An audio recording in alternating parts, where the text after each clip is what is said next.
கிறிஸ்துவுக்குள் பிரியமானவர்களே, ஆண்டவராகிய இயேசு கிறிஸ்துவின் இனிதான நாமத்திலே உங்களை அன்போடு வாழ்த்துகிறேன். இந்த நாள் உங்களுக்கு மிகுந்த ஆசீர்வாதமான நாளாக அமைவதாக. இந்த நாளிலும் உங்களோடு தியானிக்கும்படியாக தெரிந்து கொள்ளப்பட்ட வாக்குத்தத்த வசனம் மத்தேயு சுவிசேஷம் 5வது அதிகாரம் 44வது வசனம். உங்கள் சத்துருக்களை சிநேகியுங்கள், உங்களை சபிக்கிறவர்களை ஆசீர்வதியுங்கள். ஹல்லேலூயா. கிறிஸ்துவுக்குள் பிரியமானவர்களே, நம்மை யார் சபித்தாலும் அவர்களை ஆசீர்வதியுங்கள் என்று தேவன் நமக்கு கற்றுத் தருகிறார்.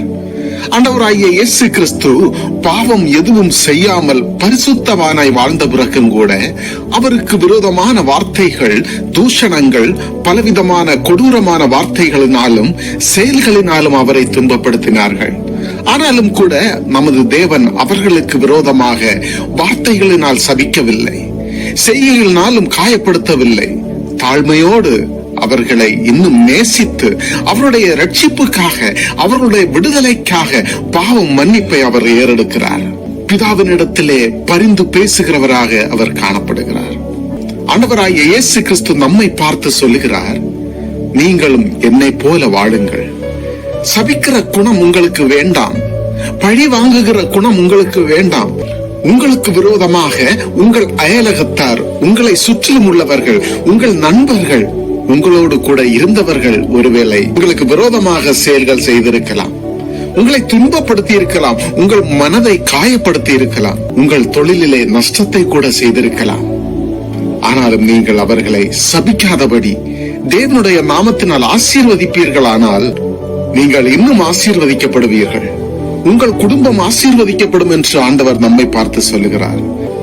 அன்பான தேவ பிள்ளைகளே, இயேசுநாதர் சொன்ன அந்த செயல்களை நாம் செய்வதற்கு ஒருவேளை கடினமாகத்தான் இருக்கும். நமக்கு விரோதமாக இப்படிப்பட்ட காரியங்களை செய்தவர்களை எப்படி மன்னித்து அவர்களை ஆசீர்வதிக்க முடியும் என்று உங்களுக்குள்ளே பல கேள்விகள் எழும்பிக் கொண்டிருக்கலாம்.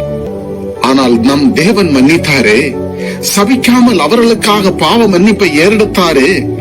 நாம் எல்லோரும் அந்த தேவனுடைய பிள்ளைகள் தானே. எனவே ஆண்டவர் நமக்கு கற்றுக் கொடுத்த அவருடைய வழிகளில் நடப்போமே ஆனால் நம்முடைய வாழ்க்கையிலும் சாபங்கள் எதுவும் அணுகாதபடிக்கு, பாவங்கள் எதுவும் பெருகாதபடிக்கு அவர் நம்மை ஆசீர்வதித்து வழி நடத்தி பெரிய காரியங்களை செய்து நம்மை வழி நடத்துவாராக. ஆமென். ஒரு நிமிடம் இருக்கிற இடத்திலே கண்களை மூடி ஜெபிப்போமா? அன்பு நிறைந்த பரலோக பிதாவே, ஆண்டவரே, இந்த நாளின் காலை நேரத்திற்காக உமக்கு கோடாகோடி நன்றி சுவாமி. இந்த ஆசீர்வதிக்கப்பட்ட புதிய நாளுக்காக கோடாகோடி நன்றி தகப்பனே, நன்றி ஆண்டவரே. இந்த வார்த்தையை கேட்டுக் கொண்டிருக்கின்ற தம்முடைய பிள்ளைகளை ஆசீர்வதிங்க ஆண்டவரே. உம்முடைய வல்லமையுள்ள கரத்தினால் அவர்களை தொடும் ஆண்டவரே. அவளோட குடும்பங்களை ஆசீர்வதிங்க, பிள்ளைகளின் படிப்பை ஆசீர்வதிங்கப்பா. எல்லாவற்றிலும் உம்முடைய கிருபை, உம்முடைய இரக்கம் கூட இருக்க வேண்டும் என்று ஜெபிக்கிறேன் சுவாமி. தகப்பனே, உம்முடைய பிள்ளைகளாகிய எங்களை சபிக்கிறவர்களை ஆசீர்வதிக்கும்படியான மன இருதயம் தாரும் ஆண்டவரே. அப்பா, நீர் கற்றுக் கொடுத்த வார்த்தையின்படி நாங்கள் நடக்க எங்களுடைய இருதயத்தை நீர் பக்குவப்படுத்தி தாரும் ஆண்டவரே. எங்களுக்கு தீமை செய்ய நினைக்கிறவர்கள் யாராக இருந்தாலும் சரி, விரோதமாக செயல்படுகிறவர்களாக இருந்தாலும் சரி, நீர் அவர்களை ஆசீர்வதிங்க ஆண்டவரே. எங்களை இந்த நாளில் நாங்கள் செய்த எல்லா காரியங்களிலும் உம்முடைய ஆசீர்வாதம், உம்முடைய கிருபை கூட இருந்து வழிநடத்தினபடியால் நன்றி தகப்பனே. ஆண்டவரே, இந்த நாளிலே தம்முடைய பிறந்த நாள் மற்றும் திருமண நாட்களை கொண்டாடுகிற அன்பு பிள்ளைகளுக்காக ஜெபிக்கிறேன் ஆண்டவரே. நீர் உம்முடைய பிள்ளைகள் ஒவ்வொருவரையும் ஆசீர்வதித்து எல்லா நன்மைகளினாலும் நிரப்பி அவர்களை ஆசீர்வதிங்க ஆண்டவரே. உம்மிடத்திலே தாழ்த்துகிறோம் அப்பா. குறை குற்றம் யாவற்றையும் மன்னியும். இயேசுவின் மூலம் ஜெபிக்கிறேன் ஜீவனுள்ள நல்ல தகப்பனே. ஆமேன், ஆமேன், ஆமேன்.